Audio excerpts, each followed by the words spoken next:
खतियान में परिवर्तन हो सकता है या नहीं? परिवर्तन का आधार क्या है, क्यों परिवर्तन होता है? कश्मीर के इतिहास, प्रेजेंट, पास्ट और फ्यूचर थोड़ा थोड़ा बताएंगे। शुरू से लेके आज तक जमीन का क्या प्रारूप बदला है?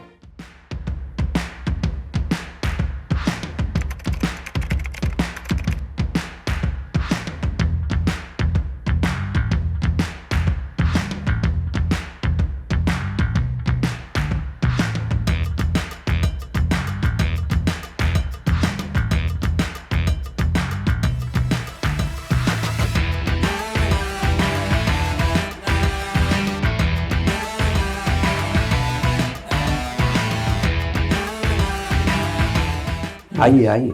Good afternoon sir. Good afternoon. Thank you sir. आपका नाम जान लें? जी सर, सचिन कुमार। सचिन कुमार। और कुछ जान सकते हैं आपके बारे में ना? जी आप सर। बताइए, अपने बारे में कुछ बताइए, दो चार बातें। सर मेरा नाम सचिन कुमार है। मैं बिहार में जम्मू जिले के रहने वाला हूँ। जम्मू जिले के? जी अच्छा। सर। और मैं अभी वर्तमान में राजस्व अधिकारी के तौर बिहार पर में जम्मू जिले के? जमुई। जमुई सर, जमुई। जमुई। जी सर। और वर्तमान में सर राजस्व अधिकारी के तौर पर बखरी अंचल बेगूसराय में पदस्थापित हैं? जी सर। रेवेन्यू ऑफिसर के रूप में? जी सर। आपका चयन तो बीपीएससी के रिकमेंडेशन पर ही हुआ होगा? जी सर। रेवेन्यू ऑफिसर के रूप में है? जी सर। कितने दिनों से? अभी सर 4 मंथ हुआ है सर। 4 महीने सर। 4 महीने से। तो इन 4 महीनों में तो आपने वहाँ की जो सामान्य बातें हैं उसको जान ही लिया होगा। जी सर। दाखिल खारिज है, जमाबंदी है, क्या क्या सब तो जान ही गए होंगे। जी हमें बता दीजिए कि खतियान और रजिस्टर 2 इन दोनों में क्या? खतियान सर 1907 से 1915 के बीच में सर्वे हुआ था सर। हाँ। खतियान में सर, जो खतियान में ऑफलाइन था सर, उसी को ऑनलाइन के रूप में रजिस्टर 2 के रूप में यानी चढ़ा दिया गया सर। केवल इतना ही फर्क है? सर खतियान में सर उसमें रैयत का नाम और चढ़ा दिया गया है, इसका मतलब है कि जो खतियान उस समय था वही रजिस्टर 2 में अभी तक ज्यों का त्यों ऑनलाइन दर्ज है। जी नहीं सर, ये समय के साथ परिवर्तनशील है सर। जमाबंदी परिवर्तनशील है रजिस्टर 2 सर। ये तो आपको कहना पड़ेगा, दोनों में तो एक ही अंतर है। नहीं सर, सॉरी सर। हैं? तो खतियान में परिवर्तन हो सकता है या नहीं? खतियान में सर नहीं सर। नहीं हो सकता। रजिस्टर 2 में परिवर्तन जी परिवर्तन हो सर। जाए। जी सर। परिवर्तन का आधार क्या है, क्यों परिवर्तन होता है? इसका 2-3 रीजन है सर। अगर कोई जमीन खरीद बिक्री करता है सर, और दूसरा कि अगर उत्तराधिकार नामांतरण होता है सर, अगर कोई जमीन अपने यानी वंश को देता है, इस क्रिया को क्या कहते हैं? इसको उत्तराधिकार नामांतरण बोलते हैं सर। नहीं, जो रजिस्टर 2 में जो चेंज करते हैं जिस आधार पर जी सर। या जिस क्रिया के द्वारा, उस क्रिया को दाखिल खारिज बोलते हैं। दाखिल खारिज है। जी सर। अंग्रेजी में म्यूटेशन कहते हैं। जी सर। दाखिल खारिज 2 शब्द हैं हिंदी में। इन दोनों से ये दोनों कैसे शब्द इस क्रिया से जुड़े हुए हैं? सर जैसे अगर आप मुझे जमीन बेचते हैं सर, तो आपके दखल से खारिज होकर मेरे पास दखल में वो सम्मिलित होता है। जी सर। इसी प्रोसेस को दाखिल उत्तराधिकार में भी वही होगा? जी सर। मृत दादाजी के नाम से हट करके? जी सर, उनके उत्तराधिकारी को दखल मिल जाता है जमीन का सर। अच्छा, तो नई जमाबंदी बनती होगी उनकी ना? एक नया जमाबंदी जनरेट हो जाता है। जनरेट हो जाएगा। जी सर। अब पहले से जमाबंदी है तो क्या होगा? पहले से जमाबंदी अगर उस नाम से है जी सर, और उसने कुछ और जमीन खरीदी तो क्या होगा? सर अगर सेम जमाबंदी है सर, अगर जितना उस जमाबंदी में उस खाता खेसरा में जितना जमीन है, अगर 2 कट्ठा जमीन है और पूरा बेच दिया सर, तो उसके जमाबंदी से पूरा यानी रकबा शून्य होके एक नया जमाबंदी क्रिएट होके जो विक्रेत यानी खरीदार है सर उसके पास चला जाएगा। तो मैं जो जानना चाहता था वो पूरा पहले सुन लीजिए। Sorry sir. अगर किसी के नाम से पहले से ही जमाबंदी है, उसके नाम से एक जमाबंदी नंबर खुला हुआ है, उसने कुछ और जमीन खरीदी, तो फिर नई जमाबंदी उसके नाम से बनेगी या उसी जमाबंदी नंबर में दर्ज हो जाएगी वो जमीन? जहां तक सर मुझे पता है सर कि एक नया जमाबंदी क्रिएट हो जाती है। जब उसकी जमाबंदी तो पहले से ही है तो उसी में जोड़ने में क्या दिक्कत है? जी सर, सॉरी सर, अभी थोड़ा अच्छा, कम किया है सर। अभी जस्ट 5 यानी 15 तारीख को प्रभार मिला है सर। अच्छा, 15 तारीख प्रभार मिला है, सर। लेकिन जानना तो ये सब जरूरी है। जी सर। अच्छा ठीक है। ज्योग्राफी आपने पढ़ाई पढ़ी है? जी सर, वो ग्रेजुएशन सब्जेक्ट था। ग्रेजुएशन में यही सब्जेक्ट था? जी। तो ज्योग्राफी कुछ बातें आपसे पूछ लेते हैं। जी सर। सुनामी शब्द तो याद होगा? जी सर। ये सुनामी क्या है? सुनामी सर समुद्र में जो भूकंप आता है उसके पश्चात सर समुद्री लहर ऊपर उठता है, इसे सामान्यतः सुनामी बोलते हैं। बहुत हानिकर है वो? जी सर, विध्वंसकारी होता है सर। बहुत विध्वंसकारी होता है। जी सर। भारत की तटों को भी उसने कभी छुआ है? जी सर। 2004 में आया था सर, बहुत इंडोनेशिया में आया था सर, जिसका व्यापक प्रभाव तमिलनाडु, आंध्र प्रदेश, उड़ीसा के तटों पे हुआ था। सुनामी कैसे क्रिएट होता है, कैसे होता है? नॉर्मली इसका 2-3 कंडीशन है सर, कि समुद्र का यानी पानी सर, उसका तापमान 27 डिग्री सेल्सियस तापमान से सुनामी को फर्क पड़ता है? नहीं सर, यानी भूकंप से होता है सर। भूकंप से? सॉरी सर, चक्रवात में बोल दे रहा हूँ, सॉरी सर। भूकंप से पड़ता है जी सर। भूकंप क्यों होता है? भूकंप सर मेन इसका रीजन है प्लेट टेक्टोनिक। हाँ ठीक है, बस इतना हम जान दिए, बहुत हुआ है। अब हमको बता दीजिए ओजोनोस्फीयर क्या होता है? ओजोन जी सर, समताप मंडल में पाया जाता है सर, जो सूर्य से आने वाले परावैंगनिक किरणों से ये हमारी रक्षा करता है। जी सर। उन किरणों को उधर ही लौटा देता होगा ना? जी सर, परावर्तित कर देता है या अवशोषित कर लेता है सर, मेन रूप से अवशोषित कर लेता है या परावर्तित कर देता है। ओजोन लेयर में होता क्या है, किस तरह के तत्व होते हैं उसमें? O3 होता है सर। O3? जी सर। ओजोन O3 को कहते हैं। जी सर। ओ क्या होता है सर? ये साइंस तो आपने पढ़ा है ना? जी सर, थोड़ा सा। O क्या है, O2 क्या है, O3 क्या है, तीनों चीज बता दीजिए। एक परमाणु यानी ऑक्सीजन के एक परमाणु को बोलते हैं सर, इसका यानी मोनो बोलते हैं सर, मोनो। हाँ, वो कोई एक परमाणु को बोलेंगे। और ऑक्सीजन सर O2 सर, जिसको हम लोग सांस के रूप में यूज करते हैं सर, श्वसन क्रिया में। और O3 सर ओजोन का है सर। ओजोन हुआ। जी सर। तो वो स्वतंत्र रूप से बहुत समय तक रह सकता है क्या? साधारणतः नहीं सर, साधारणतः नहीं रहता, वही तुरंत O2 बन जाता है ना? और या किसी और दूसरे से भी यानी कर सकता है सर। O2 तो बन ही सकता है। जी सर, बन सकता है। O2 बन जाता है तो उसको क्या कहते हैं, अणु कहते हैं या परमाणु कहते हैं? अणु बोलते हैं सर। अणु बोलते हैं। जी सर। O3 भी अणु है ना? जी सर। परमाणु का मतलब सिंगल तत्व का एक। जी सर। हाइड्रोजन से मिलकर क्या बनाता है वो? हाइड्रोजन से मिलके सर मुख्यतः जल बनाता है। आपका हिस्ट्री है? जी सर। अच्छा, सिस्टर निवेदिता के बारे में जानते हैं? सुना तो था सर, अभी एग्जैक्ट याद नहीं है। याद है कि नहीं? अभी याद नहीं कर पा रहा हूँ सर। अरुणा असफ अली के बारे में? जी सर। क्या है उनका कंट्रीब्यूशन? सर भारतीय यानी बहुत ही स्वतंत्रता सेनानी थे, और जब भारत छोड़ो आंदोलन हुआ था तो वो भूमिगत रेडियो का संचालन की थी। बहुत अच्छा। मुझे बताइए, कश्मीर से संदर्भित क्वेश्चन है, कश्मीर के इतिहास, प्रेजेंट, पास्ट और फ्यूचर थोड़ा थोड़ा बताएंगे, ठीक है? पहला बताएंगे कि वहाँ पर किस वंश का शासन था, फिर डोगरा कैसे आया, सिख कैसे आया, मुस्लिम कैसे आए, हैं? थोड़ा थोड़ा बताएं। प्राचीन काल में तो सर वहाँ हिंदू राजवंशी था सर। फिर मध्य काल में सर वहाँ एग्जैक्ट शासक का नाम भूल रहा हूँ सर। अच्छा, बोलिए। तो फिर मुस्लिम, मध्य काल में मुस्लिम शासन आया सर, जिसको द्वितीय अकबर की उपाधि भी मिला है सर। क्या नाम था? सॉरी सर, नाम ही याद नहीं कर पा रहा। और क्या क्या? और फिर उसके बाद कुछ समय के बाद जो उनका शासन खत्म हुआ तो डोगरा शासन आया सर। फिर जब उसके बाद ये रंजीत सिंह का जो था सर सिख साम्राज्य, उसके तहत आ गया सर। फिर बाद में अंग्रेजों यानी फिर उसके बाद सर हरि सिंह ने उसे यानी उनके पूर्वज सर खरीद के अपने शासन में उनको मिला लिए थे। अच्छा, उस कश्मीर के पूरे एपिसोड में डेमोग्राफिक सिचुएशन कैसा था? किसकी जनसंख्या ज्यादा थी, कौन रूल करते थे, ऐसे बताएंगे। सर प्राचीन काल में तो हिंदू बाहुल्य क्षेत्र था सर। मध्य काल में सर जैसे इस्लाम का आगमन हुआ तो बहुत मात्रा में वहाँ यानी धर्मांतरण हुआ तो मुस्लिम बने सर। लेकिन और वहाँ भी मध्य काल में मुस्लिम शासक रहा सर। फिर उसके बाद फिर डोगरा शासक के दौरान भी वहाँ लगभग हिंदू बाहुल्य था, लेकिन समय के साथ मुस्लिम और हिंदू का अनुपात बराबर होते गए। और सिख साम्राज्य के समय सर मुस्लिम अधिक हो गए सर।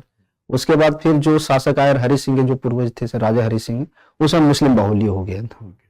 और जो आज का जो सर यानी जो POK है सर, पाकिस्तान ऑक्यूपाइड कश्मीर में, वहाँ तो अधिकतर मुस्लिम बाहुल्य क्षेत्र। अच्छा बताइए कि संस्कृत की उत्पत्ति से कश्मीर का कोई संबंध है? सर समान, सॉरी सर, अभी एक थोड़ा सेकंड सोच सकता हूँ। सोचिए। सामान्य तो सर ऋषि कर्ण से उनका मेल माना जाता है सर, उससे संबंध। अच्छा, कलहन के बारे में कुछ जानते हैं? जी सर, राज तदरिंगनी सर जो कश्मीर के इतिहास पे ही आधारित है सर। अच्छा, सूफी संतों का क्या योगदान रहा है, उसकी कैसे विचारधाराएं थी? व्यापक प्रभाव था सर, लेकिन उस सूफी विचारधारा का नाम याद नहीं कर पा रहा। उद्देश्य क्या था? सूफी विचारधारा सर आपसी समन्वयता और धर्मनिरपेक्षता को बढ़ावा देना सर। एक गुण भली मतलब अपने आइडियल पर्सन के बारे में बताएं। महात्मा गांधी के सबसे महत्वपूर्ण किन गुणों के कारण उन्हें अपना आदर्श मानते हैं? सर वो एकादश व्रत को फॉलो करते हैं सर, उनके सभी गुणों, अगर कोई व्यक्ति एकादश व्रत को अनुपालन अच्छा से कर ले तो एक सफल व्यक्ति बन सकता है अपने जीवन में। ये परमानेंट सेटलमेंट क्या होता है, अस्थायी बंदोबस्त? सर ये अंग्रेजी शासन व्यवस्था के द्वारा 1793 में लॉर्ड कॉर्नवालिस द्वारा लाया गया था सर। इससे क्या अंतर पड़ा? सर इसके तहत सर जितना भी किसानों की जमीन लेकर सर एक जमींदार को दे दी गई थी और राजस्व को फिक्स कर दिया गया था। किसानों की जमीन लेके? सॉरी सर, किसानों की जमीन लेके जमींदार को दे दी गई थी, क्या मतलब? मतलब सर सॉरी सर, किसानों में नहीं, मतलब कि एक जमींदारों को एक एरिया बांट दिया गया था सर, जिसके तहत उन लोगों का राजस्व फिक्स कर दिया था कि अब जितना राजस्व वसूली करते हैं उसमें 11 भाग का 10 भाग मुझे मिलेगा और 1/10 भाग जमींदार को मिलेगा। उसके पहले उसका स्वामी कौन था? सामान्यतः किसान ही थे सर। सामान्यतः, और कुछ ऐसे भी था पड़ा हुआ? जी सर। शुरू से लेके आज तक जमीन का क्या प्रारूप बदला है? सर वैदिक काल से अगर स्पष्ट रूप से जहां से हम लोग का इतिहास लेखन का शुरुआत मिलता है सर, वैदिक काल में सर राजस्व व्यवस्था सर, यानी पूर्व वैदिक काल में जाए तो वहाँ स्वैच्छिक कर का प्रावधान था सर, ठीक, जिसको हम लोग बलि बोलते थे। उत्तर वैदिक काल में सर यह राजा को देना अनिवार्य हो गया सर, जिसको भाग के रूप में जाना जाता था। मौर्य काल में सर सामान्यतः सर 1/6 उपज का लिया जाता था। इसके साथ साथ व्यापार पर भी कर लगाया जाता था और कुछ अन्य कर भी लगाए जाते थे। गुप्ता काल में सर, गुप्त काल में यह 1/6 से 1/4 तक वैरी करते रहा सर। इसके अलावा वहां सर एक विष्टि का भी प्रोविजन था कि जो कारीगर थे दास से, उनसे बेगार करवाया जाता था। फिर मध्य काल में सर एक सल्तनत पीरियड को ले ले तो अलाउद्दीन खिलजी ने सर कड़ाई से बाजार मूल्य नियंत्रण को लागू किया और दोआब क्षेत्रों में सर जो गंगा यमुना का दोआब था वहां 50% तक यानी कर वसूले सर, और नॉर्मली 1/3 पूरा साम्राज्य में रहा। और यही इसके बाद अगर बिहार में देखें तो शेरशाह सूरी ने सर पहली बार व्यवस्थित तरीके से पैमाइश किया, जमीन का मापी करवाया, उसके अनुसार कर वसूले हैं सर। फिर अकबर के शासनकाल में टोडरमल ने 10 साला नीति लाई थी सर, जिसके तहत पिछले 10 साल का जो उत्पादन का औसत के आधार पर लिया जाता था। फिर मराठा साम्राज्य में देखा जाए तो सर चौथ और सरदेशमुखी था। और फिर ब्रिटिश काल में सर मुख्यतः 3 लाया था सर भूमि यानी राजस्व से संबंधित। एक परमानेंट सेटलमेंट एक्ट था सर, एक महलवाड़ी व्यवस्था था और एक सर रैयतवाड़ी व्यवस्था था। उसके बाद आजादी के बाद सर नेहरू समाजवादी विचारधारा से थे तो जमीनों का जितना भी था, तो जैसे जमींदारों के पास जमीन का संकेंद्रण था तो यानी भूमि सुधार कानून लाए और किसानों को उसके यानी आवश्यकता के अनुसार जमीन बांटी गई। 1991 के बाद 1991 के बाद सर नॉर्मली जैसे एलपीजी रिफॉर्म आया तो फिर और जमीन को और सरकार सर फ्री हैंड छोड़ दी सर। और अभी 2014 में सर जीएसटी के बाद कंसोलिडेट कर दिया गया सर कर व्यवस्था को। अभी भू राजस्व मंत्री कौन है बिहार के?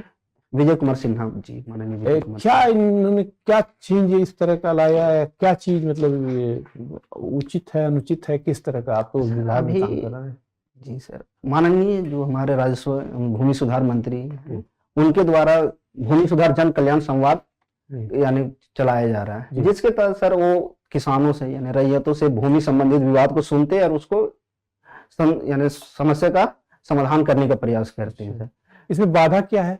सर सबसे बड़ी बाधा है क्या सर, जो हमारा जो खतियान बना 1907 और 1915 के बीच जो सर्वेक्षण है उसके आधार पर बना है सर। तो सर भी बताएं सर कि बहुत बार जमीन बिक्री हुआ तो स्पष्ट यानी जो भी है सर उसके खतियान का मालिक का पता नहीं चल पाता है।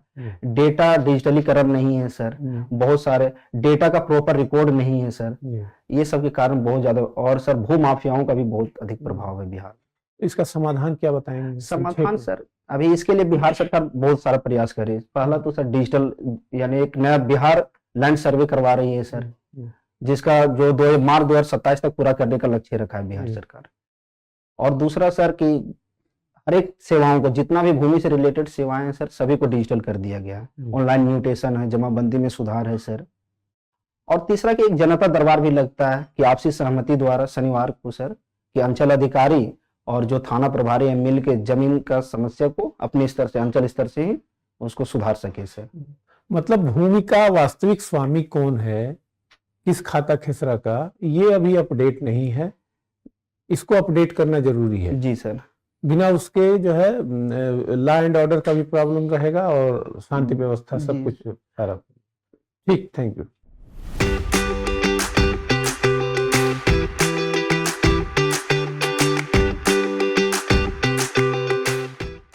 चूंकि आप रेवेन्यू ऑफिसर के रूप में काम कर रहे हैं, इसीलिए इस तरह का सवाल पूछा गया जी सर। और आपने बहुत बखूबी प्रयास किया बताने का।